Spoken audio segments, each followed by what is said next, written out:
Hey guys, welcome back. Today we're checking out an airsoft gun that will probably turn some heads on the field. This is the Echo 1 PMG-5. The Echo 1 PMG-5 is essentially a handheld minigun. That's really what it is, a 4-barrel electric battery-driven minigun. You don't need HPA, you don't need propane, you don't need anything but a little battery that fits right in here. So it's a fun little thing. It's extremely lightweight, it holds a fair amount of ammo, it's pretty quick to reload, and has a snazzy rate of fire. It doesn't come with much, just a Dean's to Tamiya adapter in case you are still living in the past and not using a Dean's battery, and a little bag of roughly 500-ish BBs. These are really just to get you started and make sure the airsoft gun operates. This is such a strange, odd airsoft gun. It's different from pretty much anything else I've ever reviewed. I've never touched a minigun or any kind of multi-barreled airsoft gun before, so this was a strange and rather enjoyable experience, actually, for the most part. We'll touch on the most part here in a little bit. Let's start at the back of the airsoft gun and move my way forward. The magazine is internal. It's not something you can swap out like an M4 or an AK.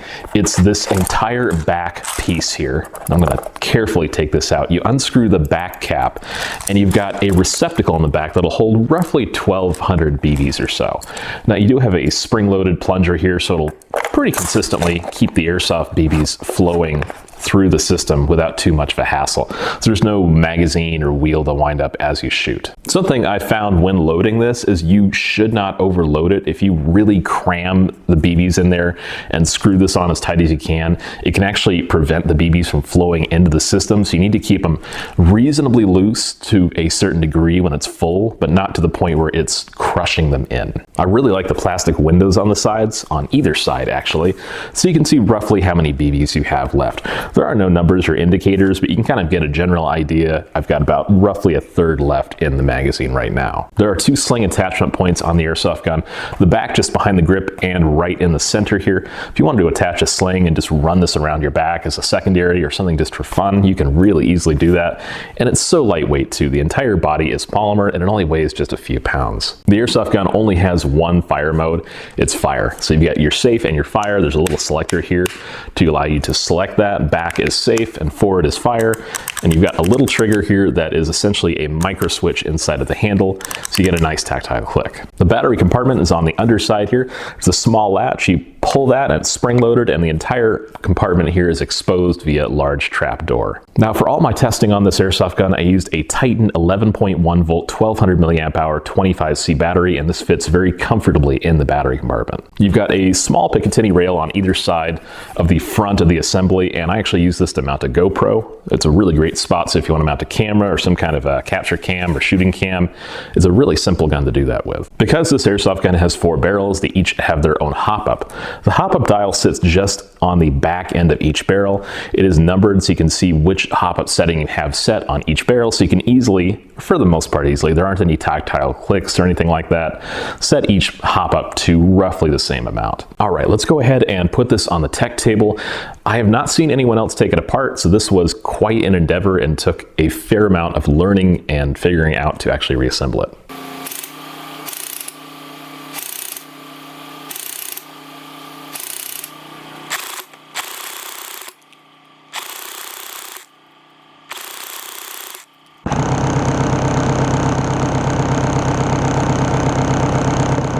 So I'm going to start with the motor and kind of move our way down the drive section. We've got a typical short type motor in here. It's pretty plain. It's not a neodymium magnet motor by any means.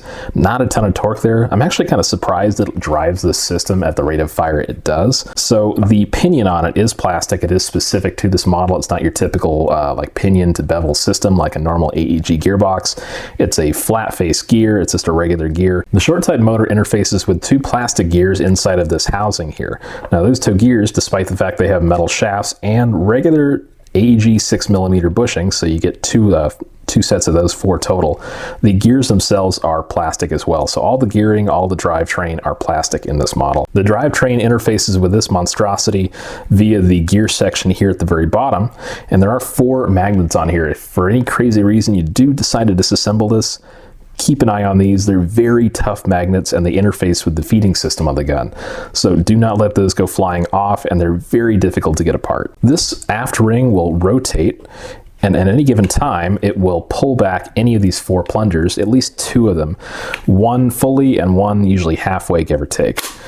Whenever any of the rollers get to this last lip here, they fly forward. That compresses air in this plastic housing here, and there's an O-ring on the end of each of the plungers with a rubber damper as well. These springs are not AEG spec. They do sit on a metal washer there, so you kind of get a little bit of rotation potential there, which is nice. They look similar to kind of a weaker VSR10 spring, but I wouldn't recommend trying to change these out for heavier springs. This forward ring works very similarly. At any given time, there's one nozzle that is forward, and they kind of roll on rollers there just like the pistons, and they're held in place by springs as well. So at any given time there's one nozzle forward and 3 back, and there's a depressed portion on the inside of the ring where it'll allow one roller to go fully forward and seat a BB. Once a BB is essentially in the hop-up chamber, and these hop-up buckings seem to be proprietary.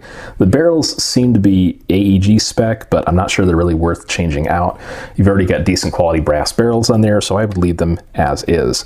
The hop-up is moderately typical, but also fully proprietary. You can adjust these numbers here to adjust your hop up. At that point, this works more or less like an AEG.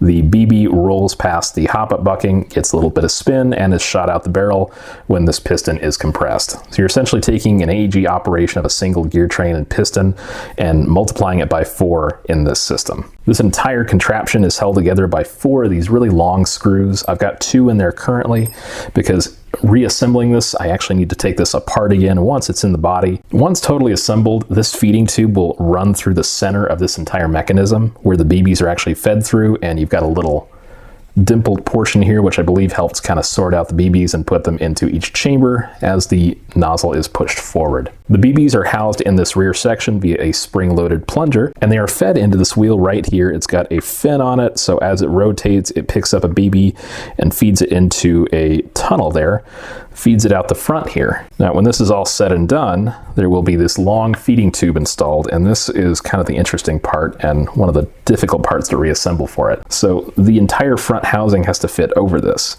So when I reassemble this, I have to place this entire contraption inside of here, reassemble the body, then take out the 2 current long screws I have in there, take the 4 barrels off. That way this entire assembly doesn't explode, which essentially happened when I took it apart the first time.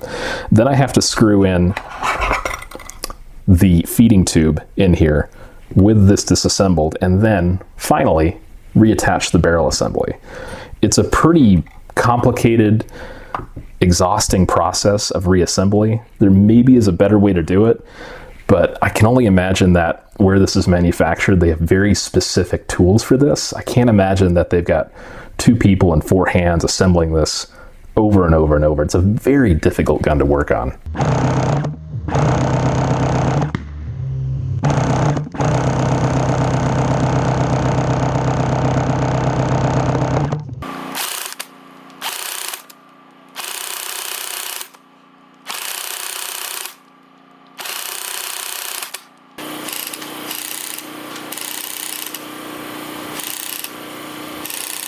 Ultimately, the airsoft gun is kind of in the upper end of the $200 range.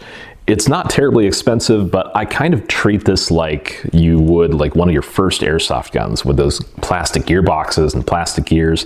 They ran forever. You tried them on heavy batteries. They ran and ran and ran forever. I feel like this is kind of in the same category where the internals may be mostly polymer, but they're still fairly robust and they'll probably last quite a while with modest use. My experience testing this in the airsoft field was actually pretty fun. I took this out the Nighthawk Airsoft. I plugged in a Titan 11.1 volt battery and just kept filling the magazine. I put about 5,000 rounds through it over a period of a couple times I took it out, and it just kept going. It was a lot of fun. It's very unusual though. When you shoot it, it wants to torque because of the entire assembly rotating. There's enough mass there that you kind of have to hold it against the torque it's outputting. It's actually rather unusual.